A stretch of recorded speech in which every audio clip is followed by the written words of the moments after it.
வணக்கம். நம்மளோட மனித மூளையில் நடக்கின்ற சுவாரஸ்யமான விஷயங்கள், அதனுடைய பாகங்கள் பத்தி பார்த்துட்டு வந்துட்டு இருக்கோம். லாஸ்ட் வீடியோல வந்து ஹிப்போ காம்பஸ், அது நினைவாற்றல் சம்பந்தமா கொஞ்சம் பார்த்திருந்தோம். இன்னைக்கு வந்து லிம்பிக் சிஸ்டம், அதை பத்தி பார்க்கலாம்னு இருக்கும்.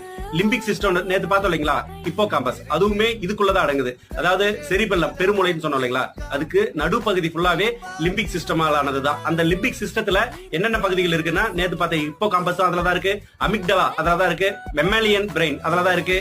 அதை தாண்டி லிம்பிக் சிஸ்டத்தோடைய மேற்பகுதியில சிங்குலேட் கைரேஸ்னும் அடிப்பகுதியில பேசில் கேங்லியானும், சோ ஒட்டுமொத்த லிம்பிக் சிஸ்டமும் பிரெயினோட, அதாவது செரிபெல்லத்தோட பெருமூளையோட நடுப்பகுதியே கவர் பண்ணிருக்கு. இந்த லிம்பிக் சிஸ்டத்துக்குள்ள இருக்கிற ஒரு 5-6 விஷயங்கள் தான் வந்து டோட்டல் பாடியுமே கண்ட்ரோல் பண்ணிடுது. ஒவ்வொன்றும் ஒரு டிபார்ட்மெண்ட்டை ஒர்க் பண்ணுது. ஃபார் எக்ஸாம்பிள் நேத்து சொன்ன மாதிரி ஹிப்போ காம்பஸ்னா நினைவாற்றல் சம்பந்தமா, அமிக்டலானா ஒரு பயம், ஆக்கிரமிப்பு, இந்த மாதிரியான சம்பந்தமா, இதுல இன்னும் தலாமஸ், ஹைப்போ தலாமஸ் எல்லாம் இருக்கு. சோ அதை பத்தி ஒவ்வொன்னா பார்ப்போம்.